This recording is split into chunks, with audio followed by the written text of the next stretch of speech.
A paz do Senhor Jesus, povo de Deus, louvado seja o nome do Senhor Jesus por mais uma oportunidade de estarmos aqui com uma leitura da palavra.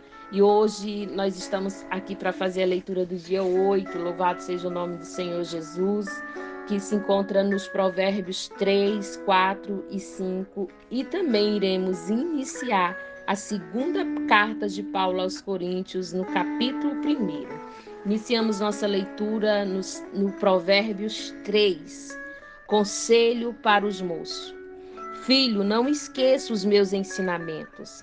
Lembre sempre dos meus conselhos. Os meus ensinamentos lhe darão uma vida longa e cheia de sucesso. Não abandone a lealdade e a fidelidade. Guarde-as sempre bem gravadas no coração. Se você fizer isso, agradará tanto a Deus como os seres humanos. Confie no Senhor de todo o coração e não se apoie na sua própria inteligência.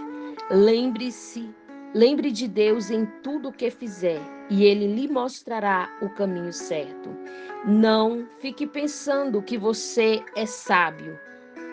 Tema o Senhor e não faça nada que seja errado. Por isso, será como um bom remédio para curar suas feridas e aliviar o seu sofrimento.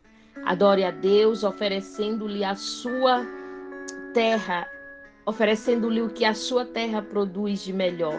Faça isso e os seus depósitos ficarão cheios de cereais, e você terá tanto vinho que não será capaz de armazenar. Filho, preste atenção quando o Senhor Deus o castigar.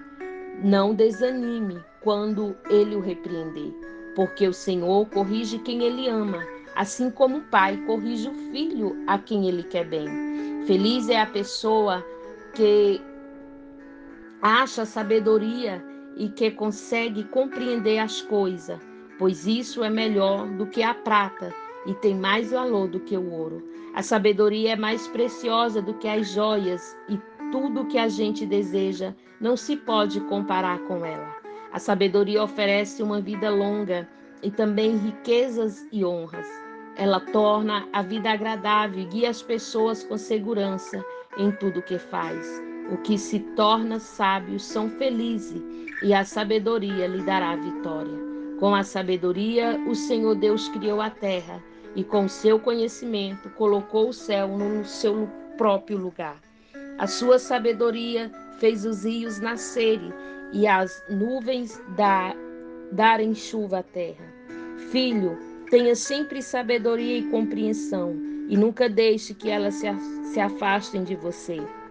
Elas lhe darão uma vida agradável e feliz. Você caminhará seguro e não tropeçará. Quando se deitar, não terá medo, se o sono será tranquilo a noite, seu sono será tranquilo a noite inteira. Se você não ficará preocupado com os desastres que caem de repente como uma tempestade sobre os maus, pois o Senhor Deus lhe dará segurança e nunca deixará você cair numa armadilha. Sempre que puder, ajude os necessitados. Não diga ao seu vizinho que espere até amanhã, se você pode ajudá-lo hoje. Não planeje nenhum mal contra os seus vizinhos. Ele mora ao seu lado e confia em você. Nunca discuta sem motivo com alguém que não lhe fez nenhum mal. Não tenha inveja dos violentos e nem faça o que eles fazem, pois o Senhor Deus detesta os que praticam o mal, mas é amigo dos que são direito. O Senhor amaldiçoa a casa dos maus, porém abençoa o lar dos que são corretos. Ele zomba dos que zombam dele, mas ajuda os humildes. Os sábios ganharão prestígio, mas os que não têm juízo passarão cada vez mais vergonha. Capítulo 4 de Provérbios. As vantagens da sabedoria. Filhos, escute o que seu pai ensina. Preste atenção e compreendam essas coisas. O que eu ensino é bom, portanto lembre dos meus conselhos. Quando eu era menino, filho único dos meus pais, o meu pai me ensinava dizendo: lembre das minhas palavras e nunca esqueça, faça o que eu digo e você viverá. Procure conseguir sabedoria e compreensão. Não esqueça e nem se afaste do que eu digo. Não abandone a sabedoria, e ela protegerá você. Ame e ela lhe dará segurança. Para ter sabedoria, é preciso primeiro pagar o seu preço. Use tudo o que você tem para conseguir a compreensão. Ame a sabedoria e ela o tornará importante. Abrace e você será respeitado. A sabedoria será para você um enfeite, como se fosse uma linda coroa. Escute, meu filho, aceite o que estou dizendo e você terá uma vida longa. Eu lhe tenho ensinado o caminho da sabedoria e a maneira certa de viver. Se você andar sabiamente, nada atrapalhará o seu caminho e você não tropeçará quando correr. Lembre sempre daquilo que aprendeu. A sua educação e a sua vida, guarde-a bem. Não vá aonde vão os maus. Não siga os exemplos dele. Não faça o que eles fazem. Afaste-se do mal, desvie-se dele e passe de lado. Os maus não podem dormir sem ter feito alguma coisa má. Eles ficam acordados até conseguirem prejudicar alguém, porque para eles a maldade e a violência são comida e bebida. A estrada em que caminham as pessoas direita é como a luz da aurora, que brilha cada vez mais até ser dia claro. Mas a estrada dos maus é escura como a noite. Elas caem e não podem ver o que foi que tropeçaram.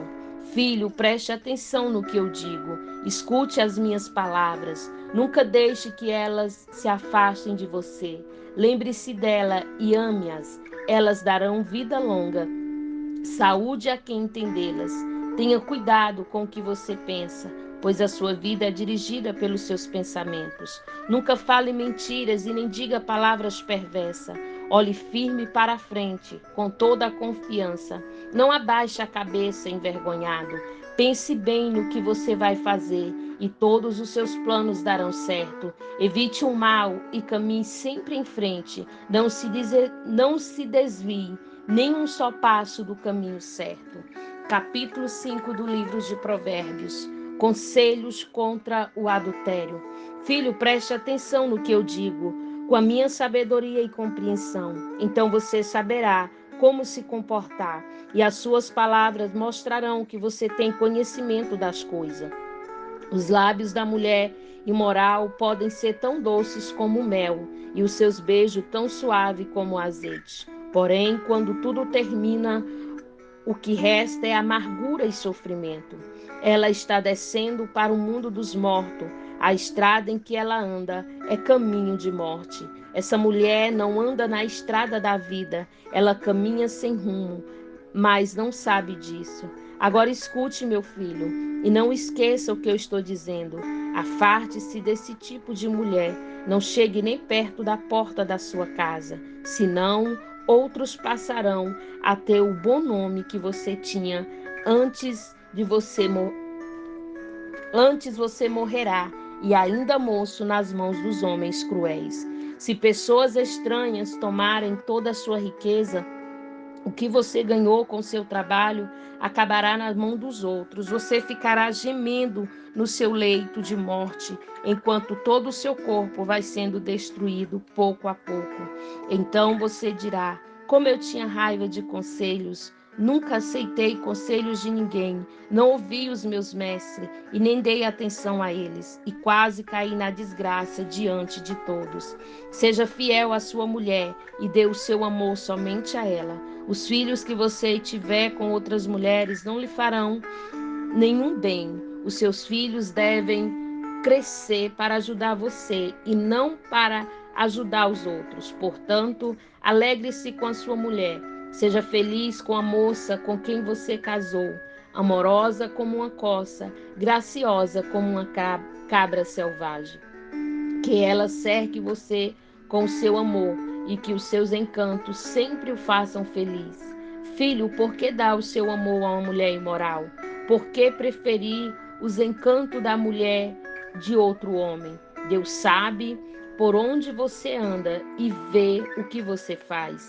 As injustiças em que um homem mau comete são uma armadilha e ele é apanhado na rede do seu próprio pecado. Morre porque não se controla. A sua grande loucura o levará à cova. Segunda carta de Paulo à igreja de Coríntios. Louvado seja o nome do Senhor Jesus. Nós iniciamos essa carta de Paulo, aleluia, essa segunda carta que diz assim. Nessa carta o apóstolo Paulo escreve sobre o seu relacionamento com a igreja de Coríntio e as dificuldades que alguns falsos profetas havia trazido ao seu ministério. Capítulo 1 de 2 Coríntios. Louvado seja o nome do Senhor Jesus. Saudações.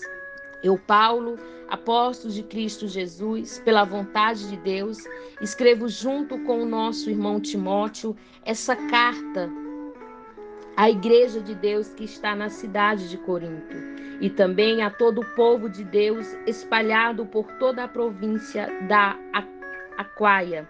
Que a graça e a paz de Deus, do nosso Pai e do nosso Senhor Jesus Cristo, esteja com vocês. Ajuda de Deus nos sofrimentos. Louvado seja o Deus Pai do nosso Senhor Jesus Cristo, o Pai bondoso, o Deus de quem todos recebem ajuda. Ele nos auxilia em todas as nossas aflições, para podermos ajudar os que têm a mesma aflição que nós temos. E nós damos aos outros a mesma ajuda que recebemos de Deus. Porque assim como tomamos parte nos muitos sofrimentos de Cristo, assim também por meio dele participamos da sua grande ajuda. Se sofremos, é para que vocês recebam ajuda e salvação. Se fomos ajudados, então vocês também são e recebem força para suportar com paciência o mesmo sofrimento que nós suportamos. Desse modo, a esperança que temos em vocês está firme, pois sabemos que assim como vocês tornam parte dos nossos sofrimentos, assim também recebam a ajuda que Deus dá. Irmão, queremos que saiba, nas aflições pelas quais passamos na província da Ásia, os sofrimentos que suportamos foram tão grandes e tão duros que já não tínhamos mais esperança de escapar de lá com vida. Nós nos sentimos como condenados à morte, mas isso aconteceu para que aprendêssemos a confiar em nós mesmos e sim em Deus, que ressuscita os mortos. Ele nos salvou e continuará a nos salvar destes terríveis perigos de morte. Sim, nós temos posto nele a nossa esperança, na certeza de que ele continuará a nos salvar. Enquanto vocês nos ajudam orando por nós, assim Deus responderá às muitas orações feitas em nosso favor e nos abençoará, e muitos lhe agradecerão as bênçãos que ele nos dará. Paulo muda os seus planos. E é disso que temos orgulho. A nossa consciência nos afirma que a nossa maneira de viver no mundo, especialmente em relação a vocês, tem sido dirigida pela franqueza e sinceridade que Deus nos dá e também pelo poder da sua graça e não pela sabedoria humana. Pois escrevemos a vocês somente o que vocês podem ler e entender. Agora vocês nos entendem só em parte, mas espero que chegue a nos compreender completamente, para que no dia do Senhor Jesus vocês tenham orgulho de nós, como nós temos de vocês. Eu estava tão certo de tudo isso que no início fiz plano para ir visitar vocês, a fim de que vocês pudessem ser abençoados mais uma vez. De fato, eu estava pensando em visitá-lo na minha ida para a província da Macedônia e também na volta, a fim de conseguir ajuda para a minha viagem à Judeia. Será que fui responsável quando resolvi fazer isso? Será que ao fazer os meus planos penso somente nos meus próprios interesses e por isso digo sim, sim e não, não ao mesmo tempo?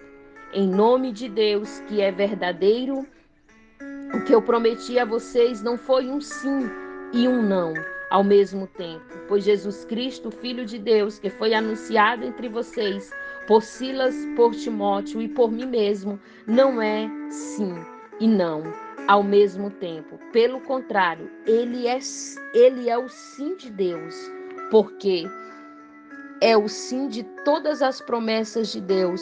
Por isso dizemos amém por meio de Jesus Cristo, para a glória de Deus. Pois é o próprio Deus que nos dá, a nós e a vocês, a certeza de que estamos unidos com Cristo. E foi Deus quem nos separou para si mesmo. Como dono, ele pôs a sua marca em nós e colocou no nosso coração o Espírito Santo, que é a garantia das coisas que ele guarda para nós. Eu chamo Deus com minha testemunha. Ele conhece o meu coração. A fim de evitar aborrecimentos para vocês, resolvi não ir até Coríntio. Não estamos querendo mandar na sua fé, pois vocês estão firmes na fé. Pelo contrário, queremos trabalhar com vocês para que vocês estejam mais felizes ainda. Essa foi a nossa leitura do dia 8. Louvado seja o nome do Senhor e Salvador Jesus Cristo. Que Deus em Cristo possa abençoar a sua vida através da palavra do Senhor.